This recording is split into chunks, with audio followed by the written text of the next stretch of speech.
अस्सलामुअलैकुम वरहमतुल्लाहि वबरकातुहू। तमाम ग्रुप के मेंबरान खैरियत से होंगे, अल्लाह से उम्मीद है। भाइयों,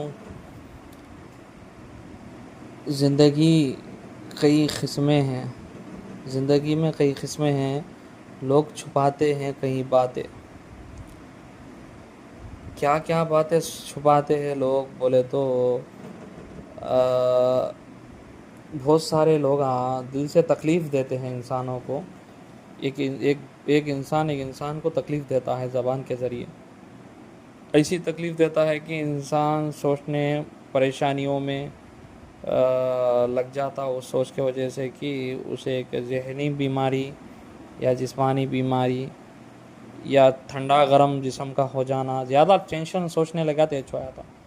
लेकिन इब्न तैमिया रहमतुल्लाह अलैह कहते हैं कि तुम हक़ पे है, तुम बेहतरी मामलों में हैं, तुम्हारी तुम्हारी कोई गलती नहीं है, तुम लोगों के खिदमतदार बंदों में से है, तो लोगों में से है। तो आप हक़ पे हैं, किसी को धोखा नहीं दिए, आप सही रास्ते पे चलते हैं, आप किसी को तकलीफ़ नहीं दिए, तो फिर भी लोग कोई भी आपको उस ज़बान से तकलीफ़ पहुंचाते हैं तो वो नहीं कहता है, उसके ज़बान से शैतान बोलता है, कहता है बोल के बोले। तो लोगों को तकलीफ़ को हमें लेने की ज़रूरत नहीं है। ज़िंदगी अपने लिए जीना है। दूसरों के तकलीफ़ का दूसरा बताया हुआ बात को ज़हन और दिमाग से अगर मानने लगे लोगों की बातें, तो तकलीफ़ तो पेन तो होता ही है। फिर उसके वजह से शैतान का बहुत फ़ायदा उठाना रहता है इंसान के ऊपर। तो पहली बात, ऐसे हालतों में जो भी इंसान वज़ू नहीं करते हैं, कभी कभी वज़ू कर लेंगे, नमाज़ पढ़ते वक्त ही वज़ू करना या तो कुरान पढ़ते वक्त ही वज़ू करना बोल के सोच के बैठे हुए हैं लोग। तो उन लोगों का करना का क्या है बोले तो उन लोगों का पहले वज़ू के साथ रहना है डेली 24 आवर्स।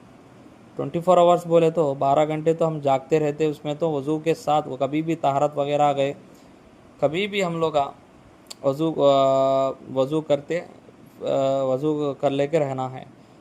और दूसरा, 24 आवर्स में रात में जब सोते हैं ना, सोने से पहले वज़ू करके सोना है। सुबह तक आपको उसकी फ़जीलत रहती, आपको इंशाअल्लाह उसकी मदद, उसकी रहमत, उसका अजर, उसका ये आपको रहता है इंशाअल्लाह। तो दूसरी चीज़ ये है कि वो आदमी जो है, औज़ु बिल्लाहि मिनश शैतानिर रजीम, औज़ु बिल्लाहि मिनश शैतानिर रजीम, बिस्मिल्लाहिर रहमानिर रहीम, खाली इतना ही कम से कम 50 बार या 100 बार पढ़ लेना ज़रूरी है डेली, कोई भी टाइम पे ये ज़िक्र ज़्यादा करना है। अगर इंसान अगर ऐसे ज़िक्र नहीं करा, ऐसे ही छोड़ दिया, तो फिर ऐसे सोच, ऐसे परेशानियाँ इंसान को सताते रहते, वो ऑटोमेटिकली एक मेडिकल प्रॉब्लम में, एनजाइटी, डिप्रेशन, साइकोलॉजी प्रॉब्लम्स में कन्वर्ट हो जाती है वो चीज़। बाद में परेशानियों चक्कर, डॉक्टरों के चक्करों में, हॉस्पिटल के चक्कर में परेशान हो के इंसान घूमते रहता है।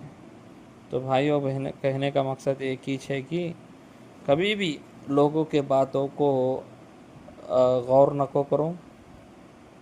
आप क्या है आपको मानो, आपके रब के मानो, आपको रब के सामने आप क्या है वो चीज़ को आप रख लो, सोच लो और बेहतर सुकून की ज़िंदगी जीने की कोशिश करो। सोचना नहीं है, दिमाग को ख़राब करना नहीं है। इंसान कमज़ोर है, इंसान कमज़ोर है। जब शैतान उसके साथ आ गया तो, कमज़ोरी के साथ शैतान का भी हाथ आ गया तो और इंसान कमज़ोर होकर परेशानी में आ जाता। तो है इंसान तो है कमज़ोर, खाली इस ज़माने के खाने पीने के अंदर ही रहने दो, इस ज़माने के स्पीड में दौड़ने के लिए तो रहने दो, कौन से हालतों पे भी रहने दो, तो इंसान कमज़ोर हो चुका है। शैतानी असरात भी आ गए तो और कमज़ोर हो जाएगा। इसलिए भाइयों, मज़बूत ताकत जो भी है, इंसान समझते हैं कि आज जोड़ों में दर्द है, घुटनों में दर्द है, स्टेरॉइड लेते हैं हम लोग, कुछ टैबलेट वगैरह ले रहे हैं हम लोग, नींद की गोलियाँ, इस वजह से कमज़ोरी है बोल के समझते। लेकिन कई लोगों को 99% लोगों को मैं देखा, 99% समझिए आप, 1% का मैं दिया सो लास्ट में आप 99% लोगों को मैं ये देखने के लिए मिला कि वो सब नज़र बद शैतानी असरात की वजह से बॉडी पेंस, इंसान का खाना गिर जाना, पहले के हालत से ज़्यादा कम हो जाना खाने का, और नींद का कम हो जाना, हर वो चीज़ इंसान को फ़ायदा पहुंचने वाली है। नींद, खाना पीना, सुकून और जहन तसल्ली और सकीनत सुकून, ऐसे हालत आप पूरे परेशानी में रिवर्स हो जाते पूरे मामले।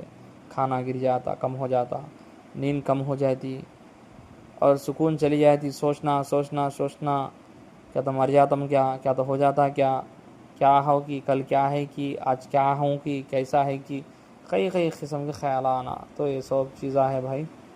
तो आप लोग पहले चीज़ क्या है बोले तो आप लोग कभी भी घबराना नहीं ऐसे चीज़ों से, दूसरों के बातों पे भी ज़्यादा जहन चलाना नहीं। कोई भी एक वजह होती, वो वजह से शैतान खेल को शुरू करता। तो आप लोग समझते बोल के इंशाल्लाह एक छोटी बात से मैं आप लोगों के सामने आया। अस्सलाम वालेकुम व रहमतुल्लाहि